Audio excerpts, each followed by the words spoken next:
zooming in at home at your convenience to hear my presentation about my genealogy research, which inspired the writing of my debut historical novel, The Unlocked Path. So before we get started, I always like to just prompt folks at home and here to think about family history. And if you've ever done any genealogy research, what kind of secrets you may find when you're doing that, because that's where I found my inspiration, again, for the novel that I've written. On the right, the woman in the portrait is my grandmother, Elizabeth Pearson Robinson, whom I never knew. She died before I was born, and I never took the time to ask my dad questions about her. But I had a strong affinity for her. She has the red hair, which is where I think the red hair gene in my family came from, although mine now comes from Mirror Image Salon in Yarmouth. And she had 2 older brothers and 2 sons, and I have 2 older brothers and 2 sons. And then the gentleman on the left is her grandfather, my great-great-grandfather, William Shannon Pierce. And it was actually diving into a deeper research into him that I found the inspiration for my novel.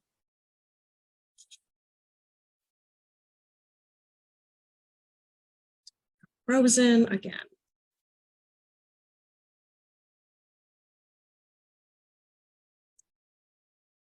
Apologize, we're just having some technical situations.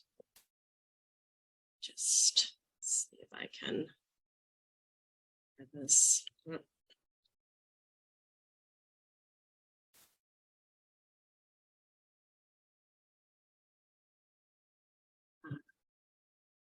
Down, big jump, reach down.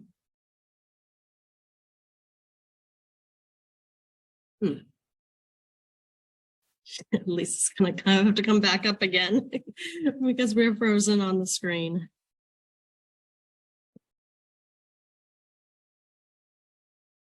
Sorry, it's frozen again.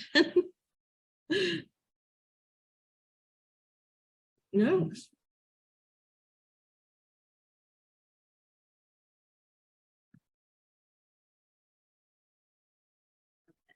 Let's choose that one. Okay, great. So sorry for that interruption. So what did I know about my grandmother? I knew that she was a debutante from Philadelphia, born in 1879. And I knew that her grandfather was a Judge Pierce. And I actually always loved that name and was honored to name my oldest son, James Pierce, and he goes by Pierce. Of course, I knew that she married my grandfather, Eliza Robinson, from the greater Boston area in 1912, and then immediately had her 2 sons. But how she got from Philadelphia to Boston was a mystery. Why she got married fairly quickly, and then after coming here to Boston, and then had her children. And there's a photo that I found of them in my dad's bureau. They were touring the southern states on their honeymoon, was the handwritten caption on the back of the photo. However, she separated from my grandfather within about 6 or 7 years, but did not divorce him for almost another 20 in 1936. And then she passed away in 1957. So another mystery, why did she get divorced? And why was she separated for so long before the divorce was finalized? So the next spot I started my research was actually looking at my grandfather Robinson, because there was more information about him. I knew that he was also a novelist of the early 1900s, 1910s, and 1920s, romance novels. So not my preferred genre, but it was great to find some information written up about him and some of his books. This article from the Book News Monthly in 1916 is about his newest release, Man Proposes, which is set in Newport, within the tennis set and the tennis casino. So that was cool to find that. And I found that, again, he had married my grandmother and that she was the daughter of an English banker. Well, that was kind of boring. But she was also the granddaughter of Judge Pierce. And it's cut off here on the screen, but it also went on to say that he was also an abolitionist lawyer from Philadelphia. So that really piqued my interest. I've always been interested in history, and having read and loved the book by Sue Monk Kidd, The Invention of Wings, about the abolitionist movement in Philadelphia with the Grimke sisters, I started to want to learn more about this Judge Pierce. So lucky for me, there was a lot of material on him, and found this photograph of him, or portrait, that was actually commissioned for the 1876 Centennial Exhibition in Philadelphia of famous Americans. So it was commissioned, and it's now actually in the Hollis Library at Harvard Law School. But it was also learning that he was not only just an abolitionist lawyer, but he defended nearly every runaway slave that was tried in Philadelphia in the 1850s under the Fugitive Slave Act. And he won their freedom in many, many of his cases. I also visited Philadelphia when I was doing my research, and the Laurel Hill Cemetery, where the family plot is, and learned that there were 7 daughters and 1 son. 3 other children died in infancy. Of course, that was very common in the 1800s. And another passage that I found in my research speaking about him was he would take great delight in discussing various phrases of the Old Testament with which he was very familiar. And even right on the gravestone, there is an inscription from Song of Solomon 2:17, which is until the days dawn and the shadows flee away. And I loved that phrase, and I really tried to bring that theme through in my novel as well. Another passage that I read about him in my research was remarking that his daughters were women of character and intellectual training. It was not a very common statement about women in the 1870s. So again, the wheels are starting to churn about learning about this remarkable gentleman in my ancestry. But it was the final line in one of his obituaries that was written up that mentioned that he took an active part in founding the Women's Medical College of Pennsylvania. So that's the line that stopped me dead in my tracks, as I had to ask, a women's medical college. I had never heard that there were such things out there in the 1800s, and immediately wanted to learn more. So that's where my research started to go into a little bit of a different path, and learn more about the Women's Medical College, incorporated in 1850 in Philadelphia, moved through 3 different locations, and actually became the longest running medical school for women, over 125 years, until it started to admit men in the 1970s. And then it fully merged actually with Drexel University's medical school in 2014. But I was really drawn to that idea of a women's medical college and the women who wanted to go to learn about medicine and become an accredited doctor. Of course, women have always, served as midwives and healers, throughout history.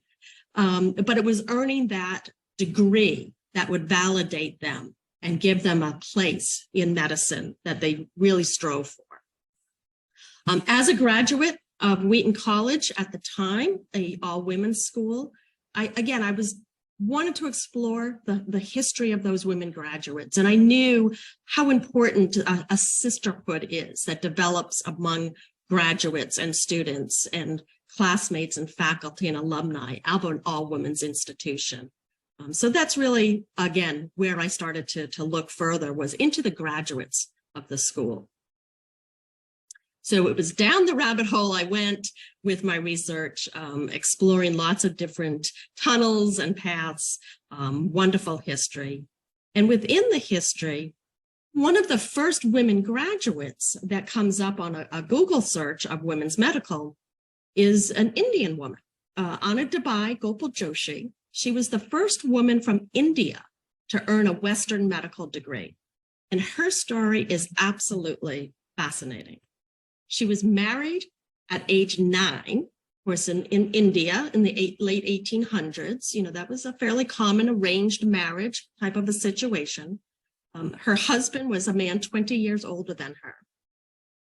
She then had her first child at the age of 14 and then lost him within 10 days from tuberculosis, another common disease of the time.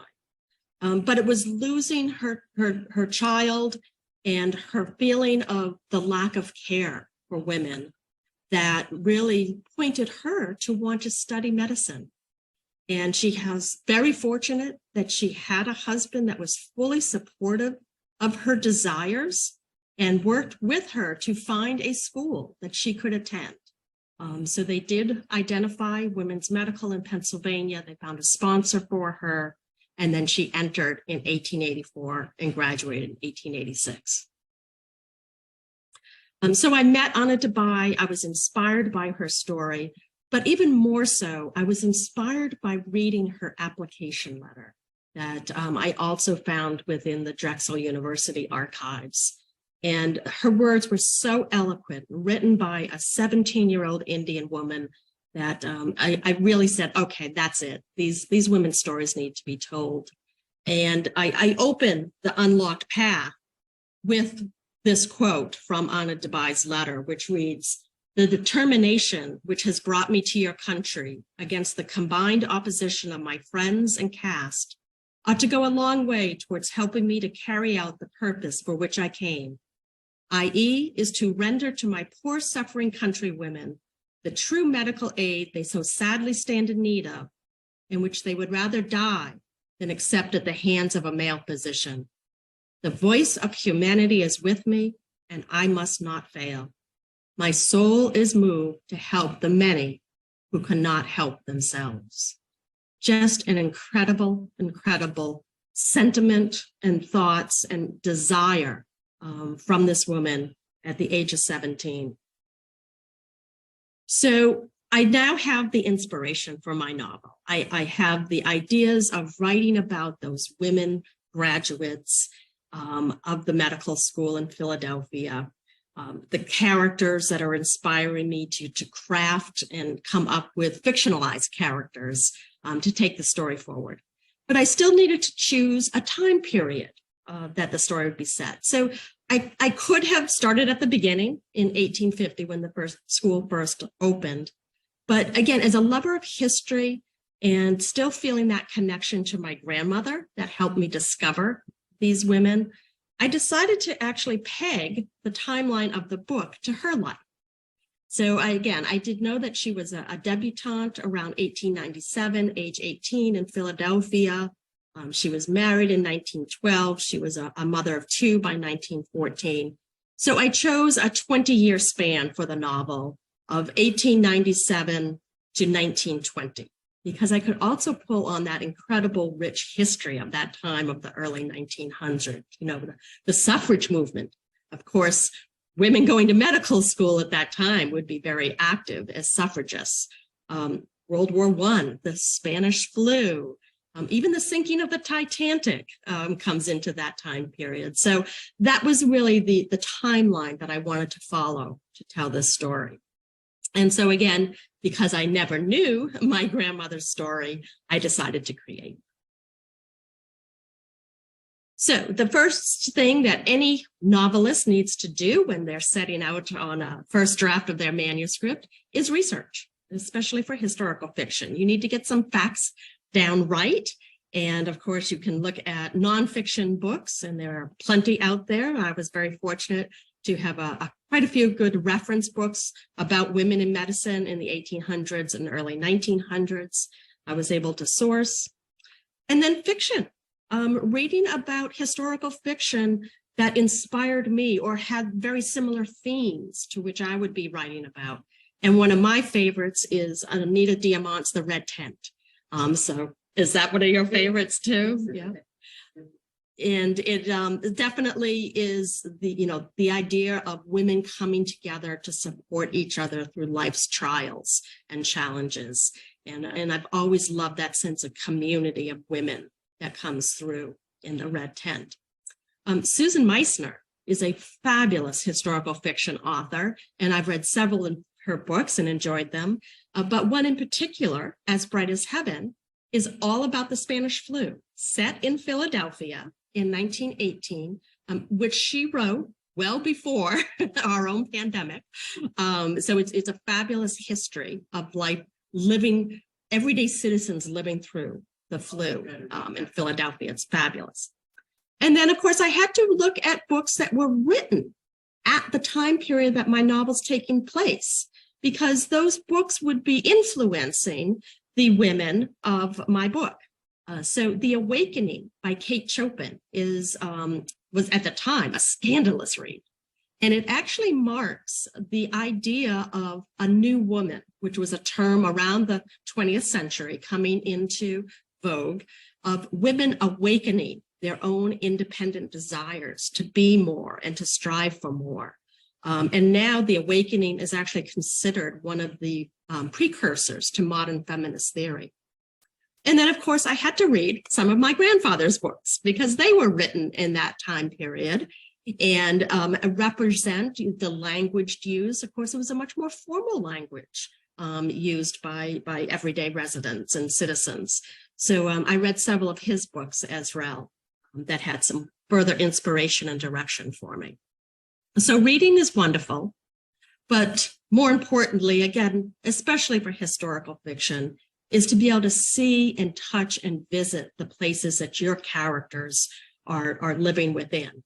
So I was extremely grateful to the Drexel University Archives Department. They invited me when I reached out to them to come and spend a day in their basement office, in their archives. They pulled out an entire cart for me of books and grade books and photographs and annual reports.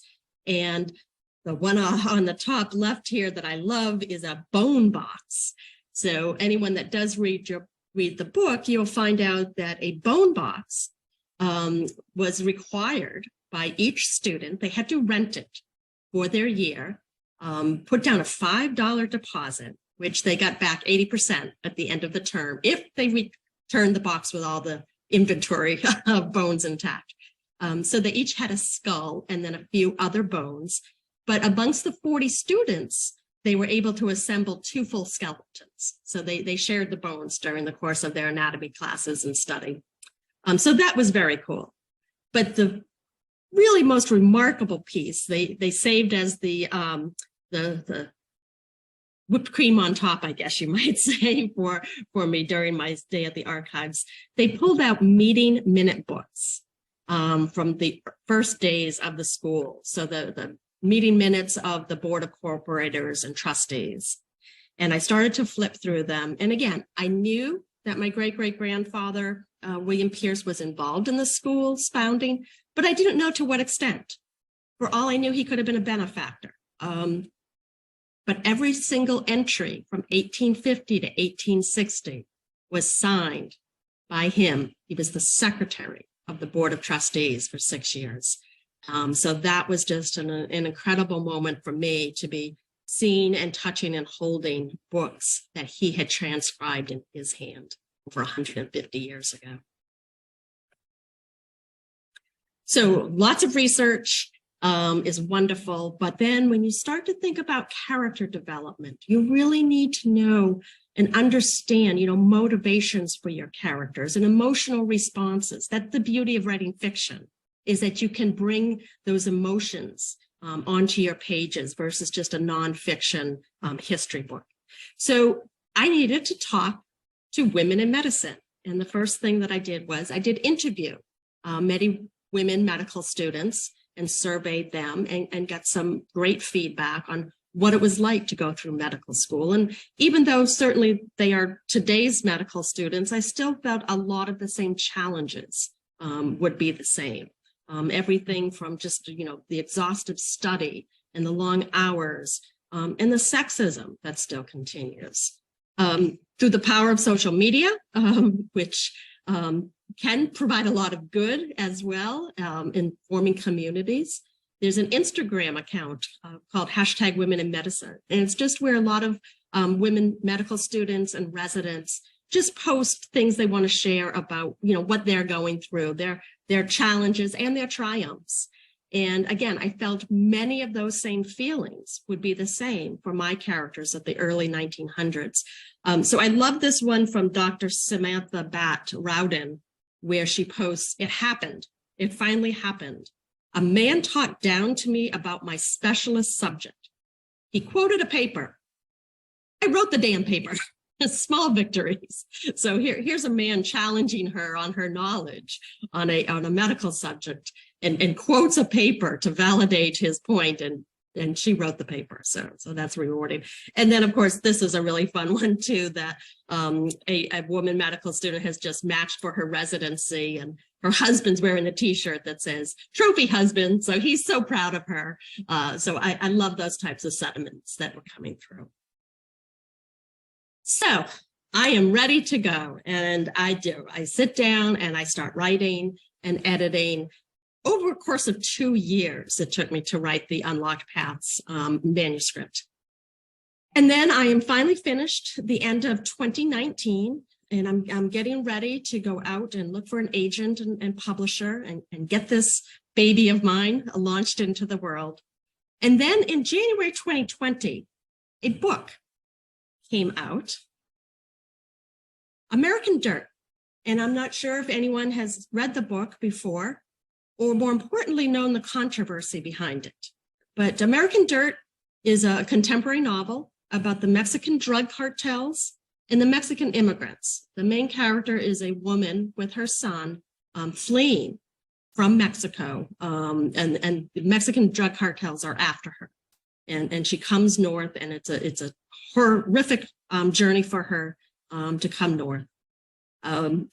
So what in the world would this have to do about writing historical fiction about women in medicine? So it was really the controversy that swelled around the book. And the controversy was that the author, Janine Cummins, was accused of cultural appropriations. What right did she have to write a book as a non-Hispanic white woman about Mexican immigrants and their experience and from their perspective, to have authenticity? So that made me pause, because then I questioned myself.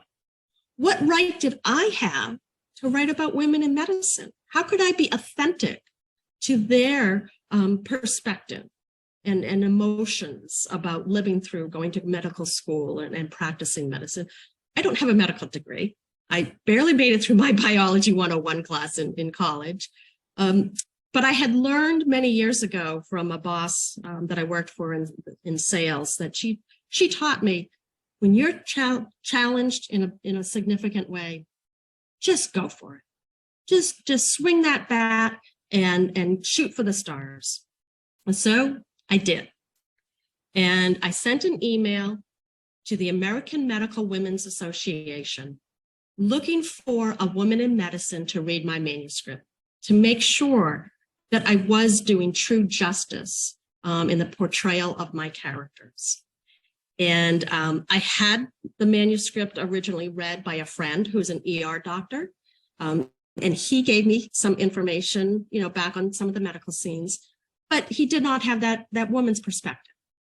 So I was completely blown away when I got a response from the AMWA, not just from, an assistant in their office that was going to connect me with a woman in their membership, but the executive director, Eliza Pearson, replied and said, yes, she was very interested in reading my book, so please send the manuscript. And I was over the moon, of course, that she was interested. She came back and said, it wasn't just because the main character's name was Eliza. She truly validated the book in the writing of the characters and provided me with even a couple of sentences that I use in the opening of the book as well. So that really was amazing for me. So what I would like to do is take a quick moment and read a passage from the book that I think really brings forward the feeling that I hope was coming through on all the pages, that idea of sisterhood and the challenges of being a woman in medicine, then and even now. And the scene takes place on chapter 15, I think it is, that Eliza, my main character, and her classmates are in their junior year, and they have been informed that they would be attending a surgery for observation, but they would be attending with men from the Jefferson Medical School. So it was going to be a combined class, and that didn't happen that often to have a co-ed class. So before they go into the operating theater, one of Eliza's classmates, Edith, turns to her and says, "We need to watch each other too. If you see anyone wavering, pinch her or something. We can't let these Jefferson blockheads any fodder to think we don't belong in the operating room as much as they do." Down the line in domino fashion, each woman's med student took up the woman's hand on either side of her. They trained their eyes forward to the table, following the lamp's lighted path. The first incision started below the inner edge of the patient's eye and continued along the nose line to his lip. A wave of nausea enveloped Eliza. She gritted her teeth as she felt her body sway. Averting her eyes from the table, she watched a Jefferson man slump to the floor. She turned back to the surgery unfolding before her. One of the surgical residents peeled back a flap of skin as Dr. Palmer snipped the tendons. Eliza gripped Edith's and Olga's hands tighter. They returned the pressure. Another Jefferson student dropped. Out of the corner of her eye, she glimpsed an ashen pallor creep across Olga's face as her grip weakened. Eliza pinched the fleshy underpart of Olga's forearm. "Ow!" Olga exclaimed. Eliza ignored the cry. The blood returned to Olga's face. By the end of the surgery, beneath their jacket sleeves, bruises and welts from pinches and crescent moon-shaped imprints from fingernails appeared as medals of valor. The gusty mid-December air brought cooler temperatures for the evening. The women leaned into each other, drawing upon the warmth of sisterly friendship and strength. In 16 days, a new year, a new decade, and a new century would dawn. 1900 promised possibilities. Eliza and her classmates would define a new woman, independent women who'd strove for more and achieved more. They would become doctors. An enlightened century of medicine would emerge. The time had arrived. So that inspiration for that scene does come from the autobiography of a woman, Dr. Mary Bennett Ritter, that she did attend a surgery with her classmates, and 3 Jefferson men fainted during the surgery and not one woman medical student. So I had to bring that scene into the novel as well. So really, it was from a single sentence found in an obituary during genealogy research that inspired me to write The Unlocked Path. So my debut novel came out August 25th from Black Rose Writing. I am extremely grateful to the publishers at Black Rose that they believed in the story as much as I did to help me get it out. Doing very well. It was named a bestseller for new releases in U.S. historical fiction 5 days after its release.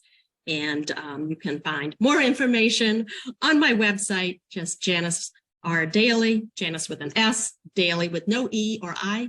And I have more information about the book, as well as other book recommendations, historical fiction that I love, book club choices, book club tips. I am meeting with many book clubs in person and over Zoom that enjoy the reader discussion guide that I have at the back of the book as well. And I do have a monthly newsletter that brings forward some of my book recommendations, what my book clubs are reading and enjoying, and some other tidbits about The Unlocked Path, as well as the sequel that's in the works. So thank you very much for all joining us over Zoom and here in Osterville. And thank you to the Osterville Library. I truly appreciate it and hope you might check out The Unlocked Path.